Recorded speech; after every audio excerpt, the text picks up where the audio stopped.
Sou forasteiro aqui, em terra estranha estou, do reino lá do céu.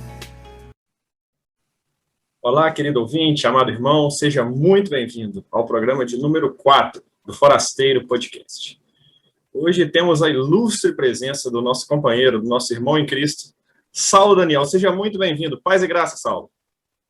Graça e paz do Senhor, meu querido. Prazer imenso receber seu convite. Aceitei de muito bom grado e acho que vai ser uma experiência muito legal, um período de muito proveito. A gente está falando sobre a palavra e obrigado pela oportunidade de estar compartilhando um pouquinho de nada, que é o pouquinho que a gente sabe aqui com os irmãos. Espero que sirva para a edificação de muitos. Glória a Deus. O nosso tema de hoje é sobre interpretação bíblica.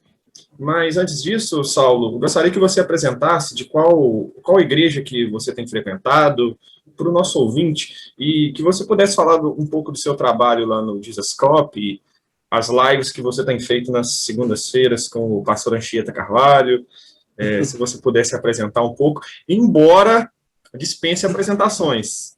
Quando eu comentei com alguns amigos que eu ia gravar com você, poxa, maravilha, tá? Meu amigo, o prazer é todo meu. Me chamo Saulo Daniel, moro em Salvador, Bahia, sirvo na Igreja Lírio Armação, onde eu tenho o Ministério dos Jovens, é a minha principal responsabilidade hoje.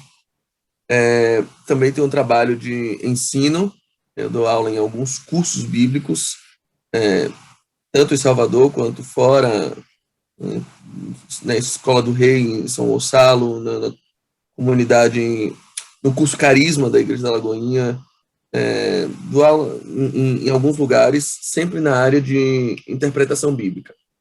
Aliás, eu também dou uma disciplina de amartiologia na Escola Siga-me e de liderança na Escola Carisma, mas a minha especialidade principal mesmo é na área de teologia bíblica, na área de interpretação, hermenêutica, exegese, é o que eu tenho feito ao longo de alguns aninhos.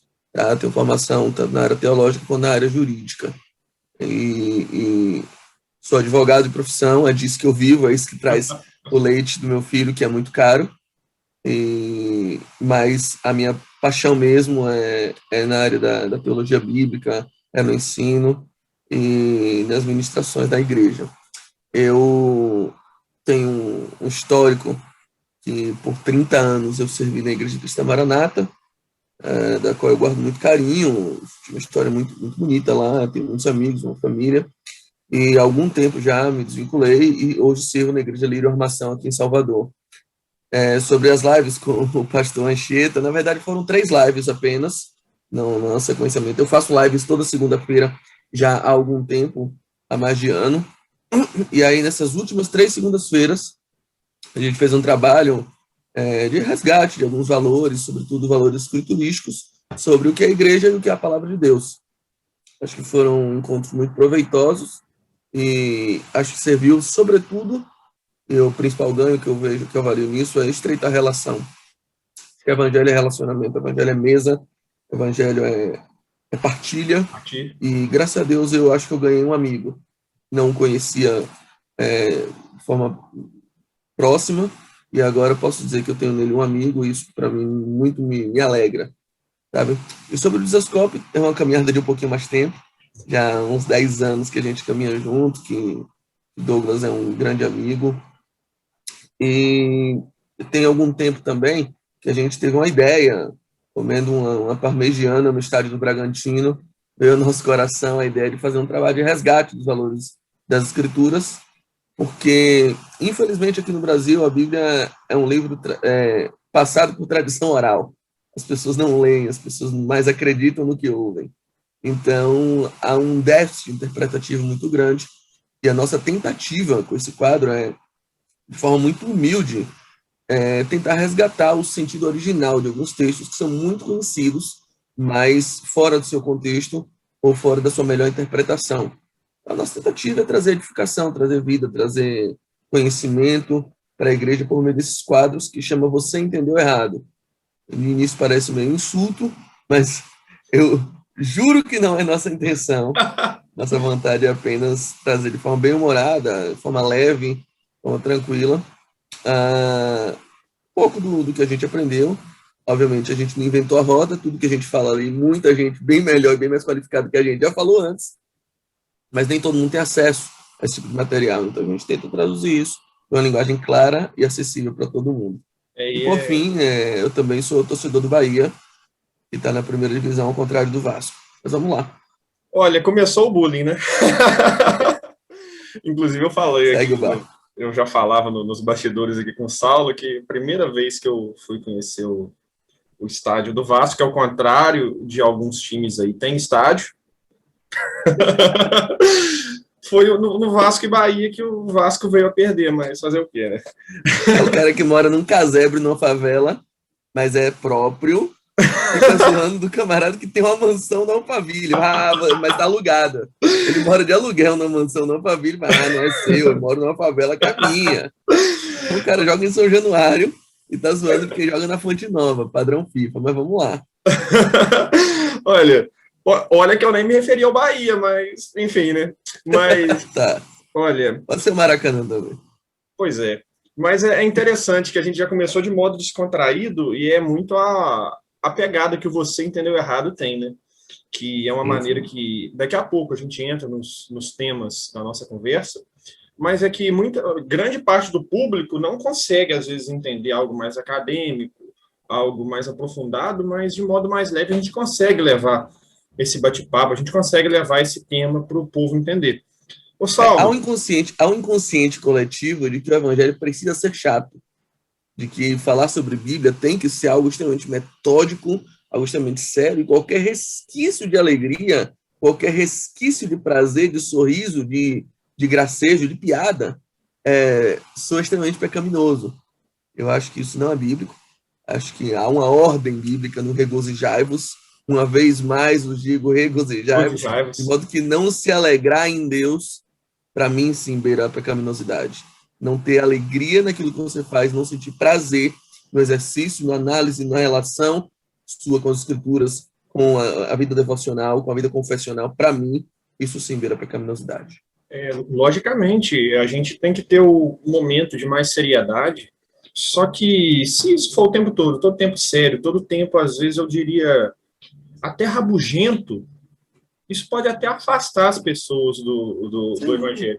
Uma coisa que eu aprendia muito, ontem eu até conversava com uma pessoa sobre isso, desde criança, eu também, como a maioria, creio eu, dos nossos seguidores já sabem, eu também era da Igreja de Cristo Maranata. E uma das coisas que eu mais aprendia quando eu era criança sobre testemunho é o seguinte, que a gente tem que ser o exemplo, aquela pessoa que quem está no mundo, olha, eu quero ser igual a ele. Se a gente, me perdoe a palavra, que creio que não seja mais adequada, é rabugento o tempo todo, quem vai querer ser igual a gente? Mas a gente tem que portar alegria, tem que portar a paz, tem que ser de modo que seja exemplar para que resplandeçamos como luzeiros. Sim. Quando Paulo fala em Efésios 6, para nós calçarmos os pés na preparação do Evangelho da Paz, eu acho que está muito claro ali de que o Evangelho é muito mais uma caminhada do que uma pregação, de que todo mundo olha mais como a gente caminha do que como a gente prega, do que como a gente fala.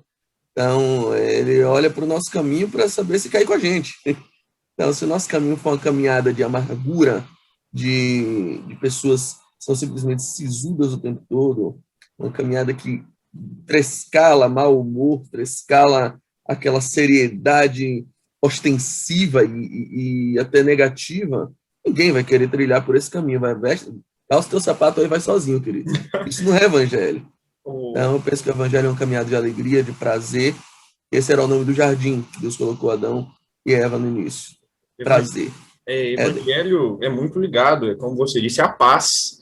Evangelho é boas novas. E é um pouco, às vezes, não sei se complicado, mas como que você vai levar as boas novas? Olha, eu vivo uma vida alegre, pois Jesus me salvou.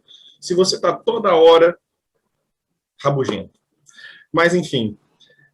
Saulo, adentrando mais o nosso tema, sobre a questão da interpretação bíblica, infelizmente, no nosso país, a Bíblia tem sido muito mal interpretada, né?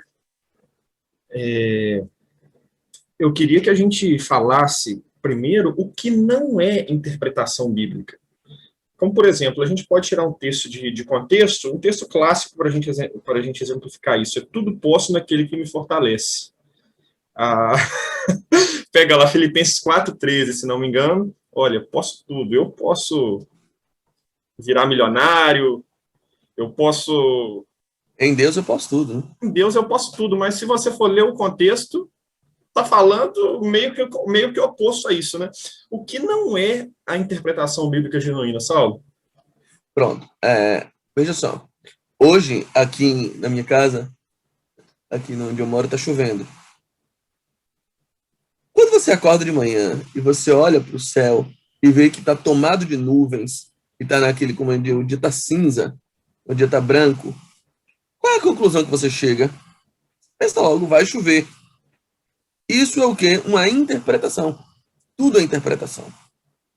É difícil falar para você o que não é interpretação, porque, ao meu ver, como hermeneuta, tudo, absolutamente tudo, é interpretação. A gente tem que separar o que é interpretação correta e o que é interpretação errada.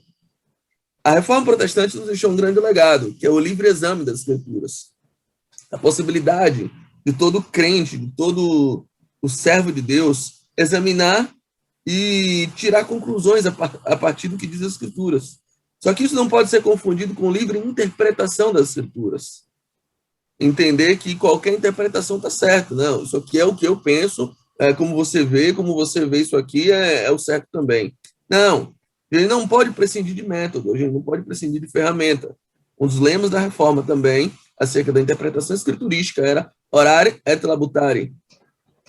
Orar, uma vida devocional, o apoio do Espírito Santo, entender que ele é fundamental, saber que coisas espirituais se discernem espiritualmente. A confessionalidade é essencial na interpretação bíblica. Cremos que a Bíblia é um livro místico, cremos que há muito de metafísico nisso, cremos que é uma atuação de um Espírito Santo vivo, eficaz, e continua presente, e a gente não pode abrir mão disso. Ponto. Mas labutare, trabalhar, pesquisar, diligenciar, empreender método, gastar tempo, investir, estudar. Os reformistas batiam muito nessa tecla. Não podemos abandonar o método, não podemos abandonar o que há de ciência nisso, o que há de diligência nossa nisso, em função com o argumento apenas de que tudo é místico. Não dá para ser assim. O Senhor nos abençoou com um cérebro. Se a razão fosse demonizada mesmo, por que Paulo diria que temos a mente de Cristo? Pelo amor de Deus. Se temos a mente de Cristo, querido, use essa mente. Porque foi Cristo que lhe deu. Use sua razão.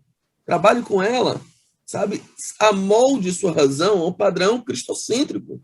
Ao padrão que Cristo vem nos colocar. Quando somos salvos, ele nos dá isso de presente.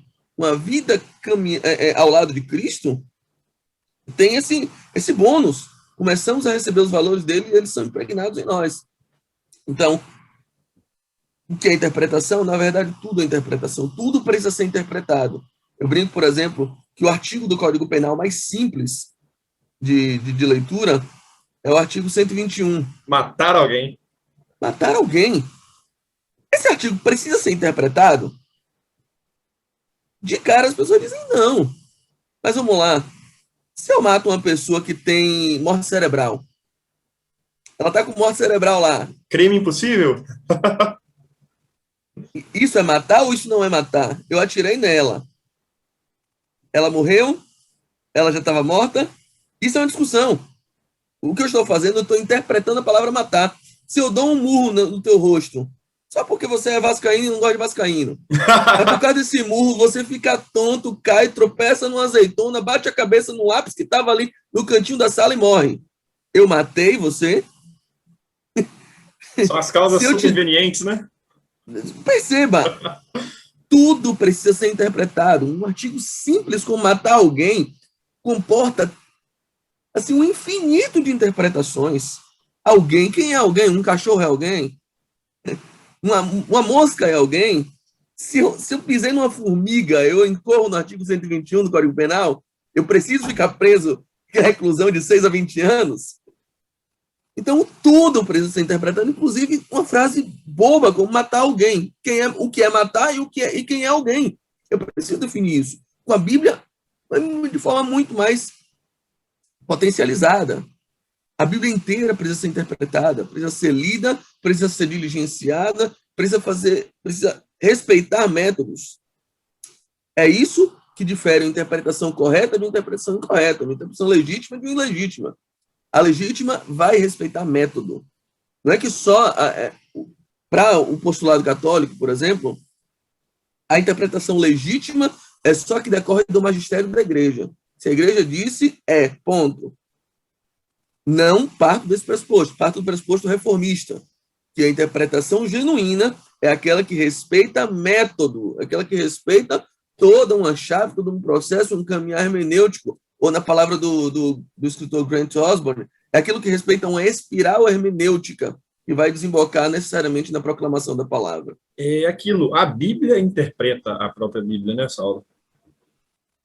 Eu também tenho medo dessa frase. Eu tenho medo dessa frase porque ela gerou, ao longo do tempo, um outro princípio que eu considero muito errôneo. A frase em si não é errada, mas eu acho que ela é perigosa. Essa ideia de que a Bíblia interpreta a própria Bíblia gerou um princípio chamado nuda escritura. O que é nuda escritura? É que na hora de interpretar, nós não devemos recorrer a nenhum material adicional. Somente a Bíblia deve ser consultada para interpretar a própria Bíblia. Eu acho isso de uma temeridade, mas retumbante. Porque a partir do momento em que você tem um abismo de diferença, um abismo de distância entre a linguagem, a cultura, os costumes, o tempo, a geografia, o espaço das cenas bíblicas originais, eu não tenho como recorrer somente à Bíblia para interpretar a Bíblia. Eu preciso de pelo menos um mapa, eu preciso de pelo menos um léxico, um auxílio de tradução, eu preciso de pelo menos mais de uma versão bíblica. Eu preciso, porque não quero devanear sozinho, quero auxílio do corpo de Cristo, preciso de um comentário bíblico, preciso de um dicionário bíblico. Eu preciso contar com um aparato de grandes estudiosos que já falaram sobre isso, que compartilham a mesma fé que eu. Então, gosto da frase porque a Bíblia tem chaves sistemáticas que auxiliam a interpretação dos textos mais fáceis, auxiliam na interpretação dos textos mais difíceis. Alguns conceitos são consolidados aqui que vão me ajudar ali, mas eu não gosto da frase também por ela induzir ao pensamento de que nós devemos prescindir de materiais de apoio porque só a Bíblia interpreta a própria Bíblia. Então, eu acho que a gente precisa ter cuidado com isso. E eu creio que um exemplo disso que você falou, Saulo, que a gente não pode levar isso à última instância de desprezar coisas que podem ajudar o nosso entendimento.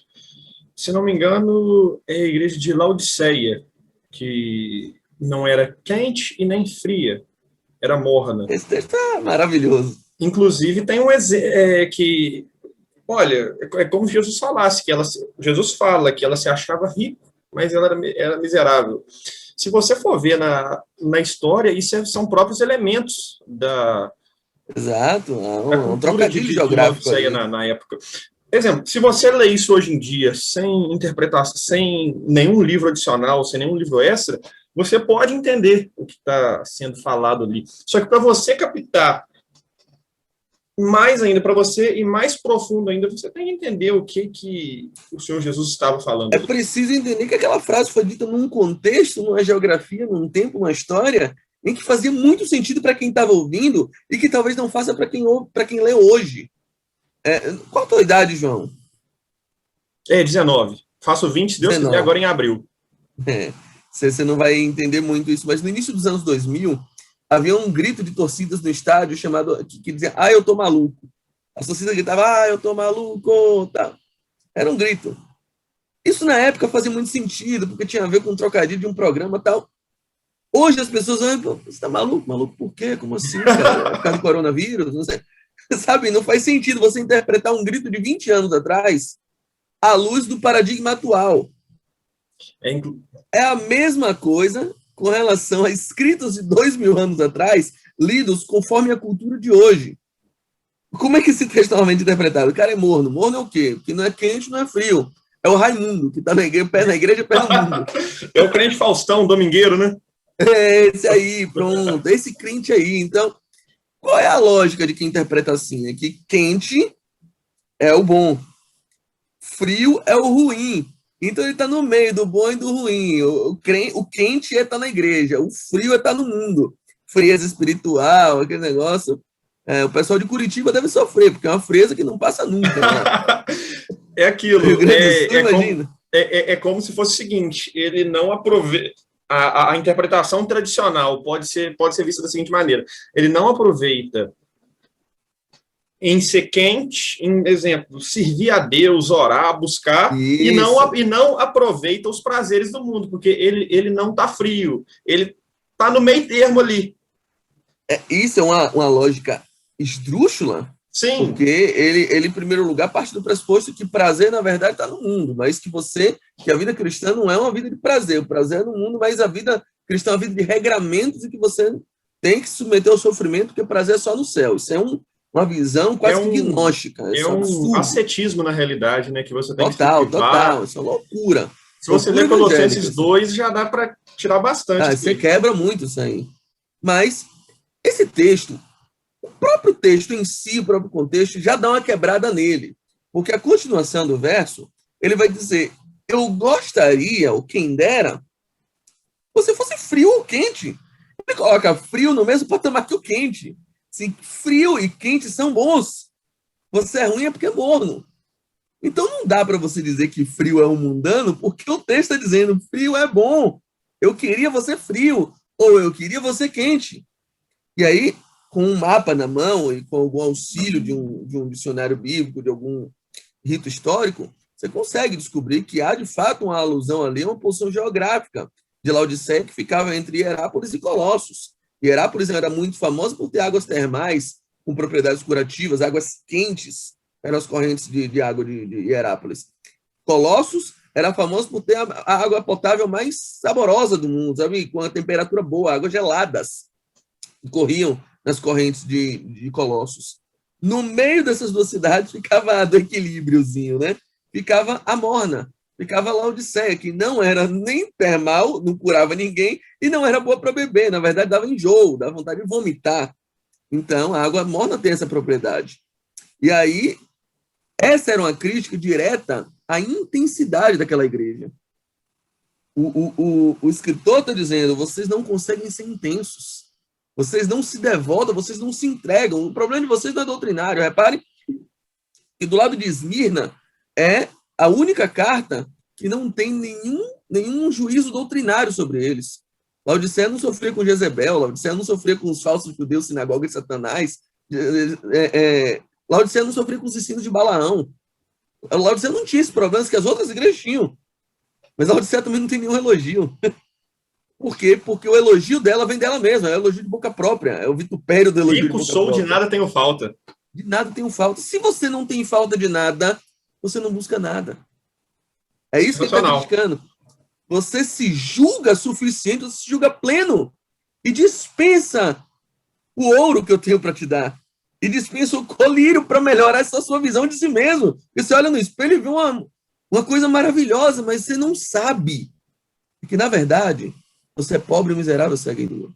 Você não consegue ser intensa porque não sabe o quanto precisa de mim.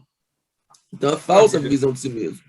Então, essa arrogância de Laodiceia está muito mais ligada à mornidão do que o crente Faustão, sabe? Muito mais esse sentido. Olha, que maravilha. E é interessante, eu achei muito interessante sua fala, só que eu queria ressaltar uma parte que você falou, que no próprio texto, em parte, se você recortar o texto, você pode até tentar falar que frio é ruim e que o quente é o bom. Só que se você seguir, você entende. O contexto está dizendo ali claramente. Um exemplo que a gente pode dar disso é o seguinte: olha, se eu quiser ser um teólogo da prosperidade, eu posso tirar o texto lá que um personagem fala: tudo tirarei se prostrado me adorares. Quem crê nesse Deus fala amém. Amém, amém, amém. Olha, mas se você for ler o texto, misericórdia. Primeiro, a Bíblia originalmente, isso eu acho que é uma das coisas primordiais para a gente entender o texto. Ela não foi dividida em capítulos e nem versículos, não é verdade, Saulo? Exatamente, não. Essa Agora, divisão foi depois do século X, século XIII. sim, Primeiro agora, capítulo, depois versículo. se você recorta, você pode prometer o que Deus não prometeu, você pode proibir o que Deus não proibiu, e acaba que você falando em nome de Deus, prometendo algo que ele não prometeu, o ouvinte pode achar que Deus é mentiroso. Nisso Claro. e nisso a gente vê o que uma interpretação terrível pode ocasionar. Mas, Saulo, O Deus de boa parte dos evangélicos é um Deus mentiroso, que promete que não cumpre. olha, Não tenha dúvida disso. sim, porque você para e pensa, muita gente acha que Deus se compromete em prosperar o servo. Só que se você vai ver, o próprio Senhor Jesus não era rico financeiramente. Eu até concordo que ele se compromete em prosperar o servo, mas a gente tem que discutir o que é prosperidade. Sim. Porque a luz de Romanos 8, todas as coisas contribuem para o bem daqueles que amam a Deus. O bem é ser conformado à imagem do filho maduro de Deus. Bem para Deus, prosperidade para Deus é te tornar mais parecido com Jesus. Ponto. Se tornar uma cópia de Jesus. Foi por meio da pobreza. Com Jó, ele fez isso por meio da pobreza. Com Salomão, por meio da riqueza. Ele tem os meios, ele é dono dos meios dos fins. Inclusive, a gente tem que discutir o que é prosperidade. Inclusive, uma das melhores igrejas do Apocalipse, Esmirna, ela juntamente com Filadélfia, são as igrejas que não receberam nenhuma repreensão, salvo engano. Não, nenhuma repreensão, né? Esmirna era uma igreja que sofria muito. Se não me engano, Esmirna significa mirra, que você tem que apertar para sair o perfume. Tem uma interpretação assim. Olha, aí se você vai ver, servos de Deus do passado sofreram. Tem uma parte na Bíblia que fala do privilégio, eu não me lembro agora, para ser honesto, que fala do privilégio de padecer por ele. No início de Atos, acho que capítulo 5, se não me engano, os apóstolos saíam comemorando o privilégio de terem sido açoitados em nome de Jesus Cristo, por amor dele. Aliás, o próprio Jesus diz, bem-aventurados sois vós quando vos injuriarem e perseguirem e mentindo disserem todo mal contra vós por minha causa. Para Jesus isso é uma bem-aventurança, para a gente é o inimigo se levantando. Às vezes eu recebo irmãos que estão lá, eu estou padecendo, eu estou sendo tão humilhado, olha, o inimigo está se levantando, e eu digo, querido, se for Satanás, que bênção, porque Satanás a gente expulsa, mas se for Deus, aí tu tá lascado, cara. Aí não vai ter jeito, porque ninguém expulsa Deus. Se for ele que estiver fazendo isso com você, aí é que tu tá lascado. Vamos orar pra ser Satanás mesmo. Aí é bom. Ele já tá derrotado, pô. Olha, Saulo, a gente já falou um pouco do que não é interpretação. Mas agora, que princípios que a gente pode traçar aqui em linhas gerais para o nosso ouvinte, para mim, para você, interpretarmos a Bíblia de maneira mais fidedigna ao que o autor quis dizer? Que princípios que a gente pode traçar para isso? Eu acho que um dos grandes métodos, o grande método adotado pela Reforma para tentar resgatar a pureza da interpretação bíblica é o método histórico-gramatical. Envolve duas questões, basicamente, história e gramática. Acho que são os dois pilares que a gente tem que atentar para uma boa interpretação. Obviamente, eu estou há muitos anos estudando isso e lendo, não é com base em pequenas dicas que os caras saem daqui um hermeneuta formado. Mas eu acho que as grandes teólogo de internet formado no episódio de podcast. Esse aí, os 3 meses de teologia por meio de artigos de Wikipédia, não formaram muita gente aí. Isso aí, na verdade, eu não sei qual que é pior, citar o Wikipédia em trabalho acadêmico ou usar o Wikipédia para se formar como teólogo. Tipo isso. Os dois pilares, acho que, da interpretação no paradigma reformista vão ser a história e a gramática. A gente precisa se deleitar, precisa gastar um tempinho com prazer, mas empreender em entender a história, entender o que era o contexto histórico. Por exemplo, você vai estudar o livro de um profeta menor, um Ageu da vida, um Amós. Primeira coisa que você tem que perguntar a si mesmo e ao texto: quando isso aqui foi escrito? Antes ou depois do exílio? Pronto, faz esse recorte. Se você sabe que foi antes do exílio, a mensagem dele é uma. Se foi durante o exílio, a mensagem dele é outra. Se foi depois do exílio. Antes do exílio, a maioria dos profetas, a mensagem categórica deles era: se preparem porque vem juízo. Se convertam porque Deus vai mandar juízo. Não haverá escapatória. A mensagem é essa. Se você vê essa mensagem, você sabe, esse cara está escrevendo antes do exílio. Durante o exílio, a mensagem é: perseverem. Deus não se esqueceu de vocês. Você vê isso em Jeremias. A parte final dele é uma parte exílica. Você vê isso em Daniel. Você vê isso em Ezequiel. Depois do exílio, em muitos salmos, por exemplo, depois do exílio, a mensagem é: agora levanta e trabalha. Vamos reconstruir. É uma mensagem de reconstrução. É a mensagem de Ageu. É a mensagem de Neemias. É a mensagem de Esdras. Então, a gente precisa, em primeiro lugar, entender parâmetros históricos para a gente não cometer as groselhas da vida aí de achar que o texto foi escrito semana passada. E o cara estava escrevendo esse texto no Twitter, com padrões e com mentalidade de hoje. Que a gente precisa falar sobre divórcio compreendendo que era divórcio há 2000 anos atrás. A gente precisa falar sobre véu, compreendendo que era véu, quem era mulher há 2000 anos atrás. Então a gente não dá para pegar certas repreensões paulinas sem compreender qual era a história daquela igreja, qual era a mulher não deve falar. Mas como assim? Se em outro texto, na mesma carta, ele diz que a mulher tem que profetizar de tal forma. Como é que profetiza sem falar? Profetizava em Libras naquele tempo. Então, você não pode omitir a história que há por trás de certas repreensões, de certos contextos que ele está falando.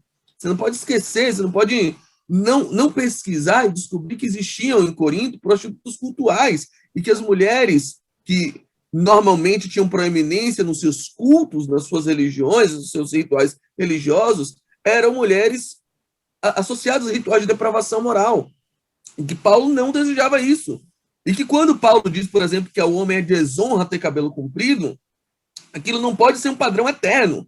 Porque Sansão tinha cabelo comprido e isso era honra para ele. Então porque eu posso Samuel deixar o meu tinha cabelo crescer, Saulo? É o quê? Então eu posso deixar o meu cabelo crescer? Pode, eu não sei se vai ficar bonito, mas poder pode. Pois é, né? Eu, na verdade, será que assim eu tô... Pois é. Vamos lá, né? Aos olhos de Deus, todos somos bonitos. Ô, Glória! Recebe aí, varão. Olha, então, acho que a gente precisa... E o segundo pilar, só para complementar, é a gramática, é o texto. É respeitar a estrutura literária de um texto. É não tirar o texto do seu contexto, aprender a identificar uma unidade literária, é aprender a identificar uma perícope, quando começa o assunto, quando termina o assunto, saber respeitar e ler que o camarada não falou só aquilo, ele falou aquilo mais aquilo outro, entendeu? Para você não tirar texto de contexto, não construir loucuras exegéticas a partir daí. Olha, inclusive um texto que muita gente tem interpretado de uma maneira. Outro dia eu até estava conversando com um irmão que é seminarista do JMC, da Igreja Presbiteriana. Se não me engano, é 2 Timóteo 2,9, que fala: o enfeite delas não seja... Aí muita gente pega aquele texto e fala que a mulher não pode pintar o cabelo, que a mulher não pode usar pulseira, brinco, anel.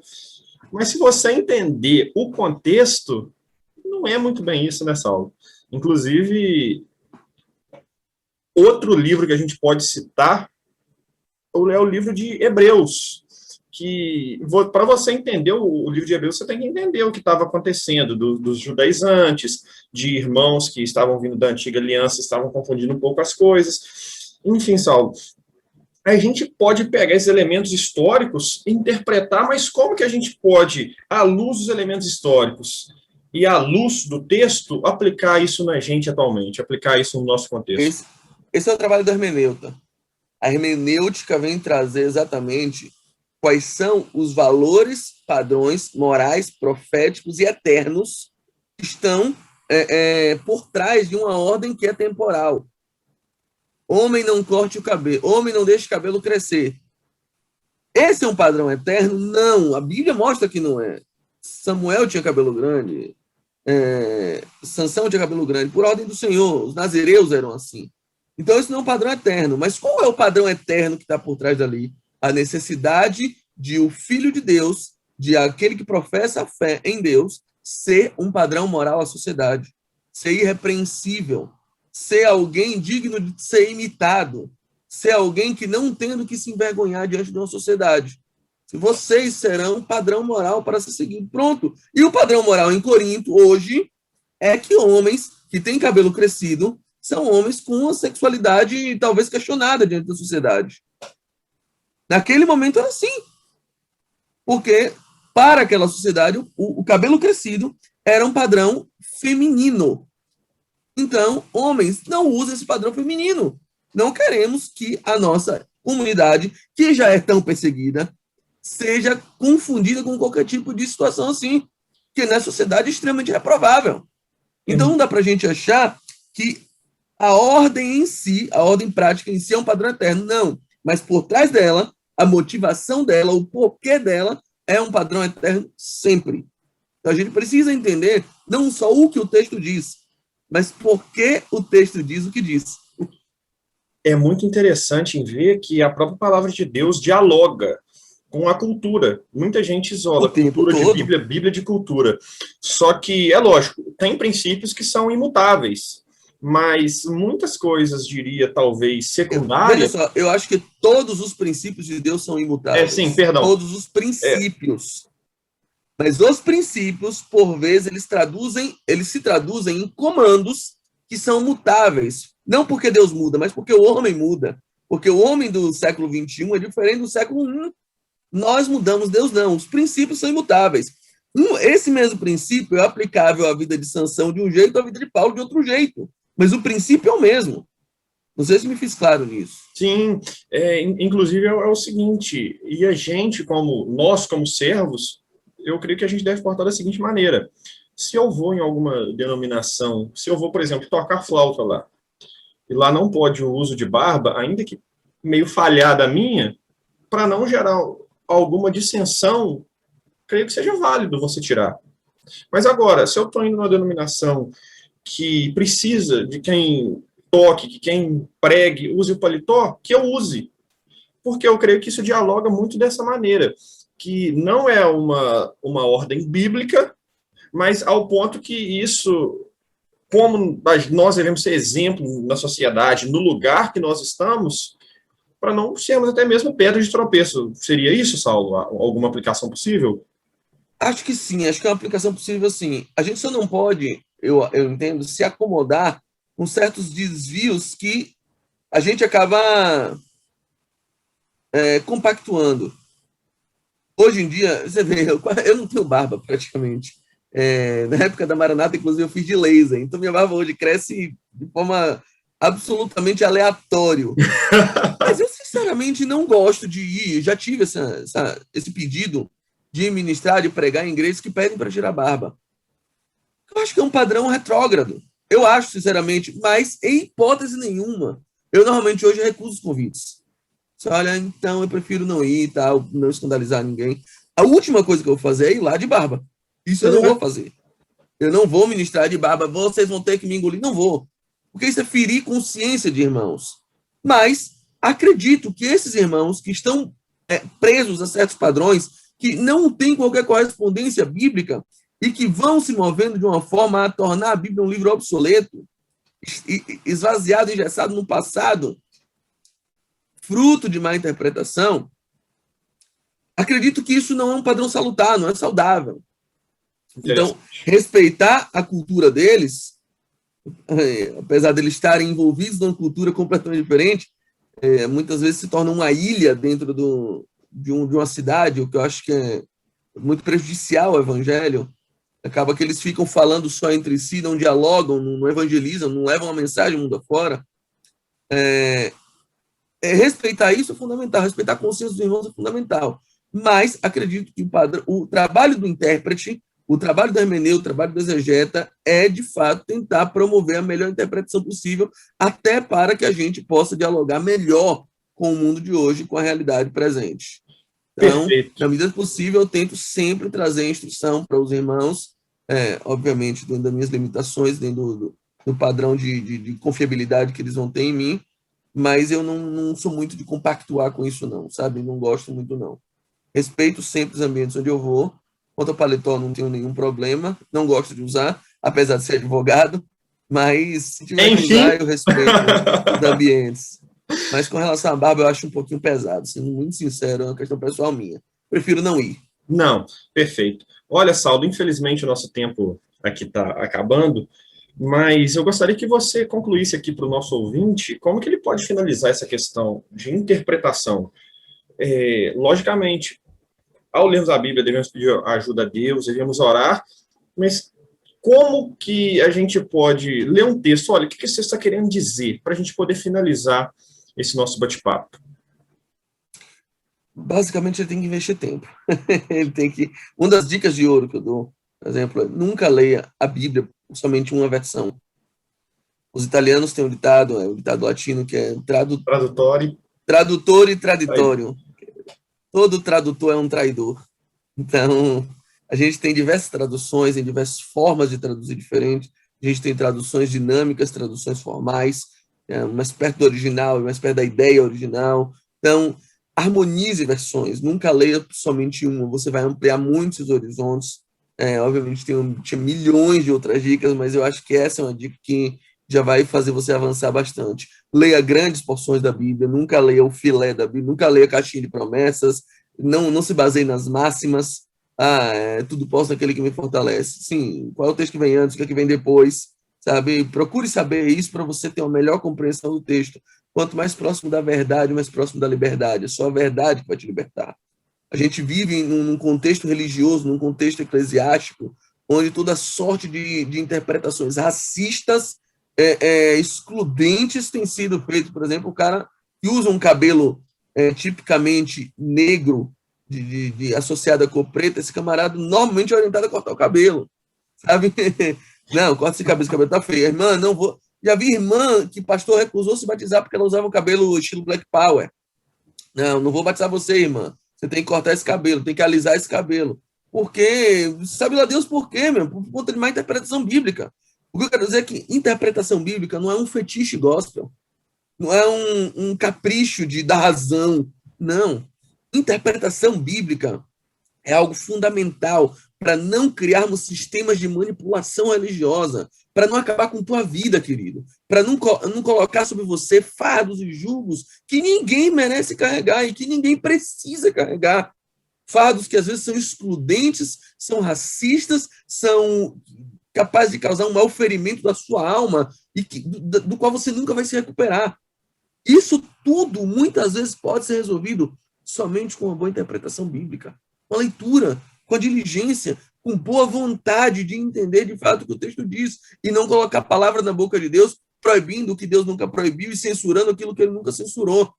Cristo nos chamou para a liberdade. Se o Filho nos libertar, verdadeiramente sereis livres. Mas precisamos andar em verdade, precisamos andar em consciência, precisamos andar em sinceridade acerca do que a Bíblia diz e não do que eu gostaria que ela dissesse. Glória a Deus. Saulo, eu muito te agradeço por esse tempo, te agradeço demais. Olha, apesar da camisa do Bahia, apesar de jogar a camisa do Vasco, para o nosso ouvinte, foi previamente combinado, não foi coincidência. Mas olha, Saulo, fantástico. Que Deus continue te usando, Deus continue te abençoando com essa humildade toda e que, copiando o Dizascope, que sejamos sempre cópias de Jesus. Amém? Amém. Saulo, mais uma vez. Esse é o propósito de Deus para nós. Amém.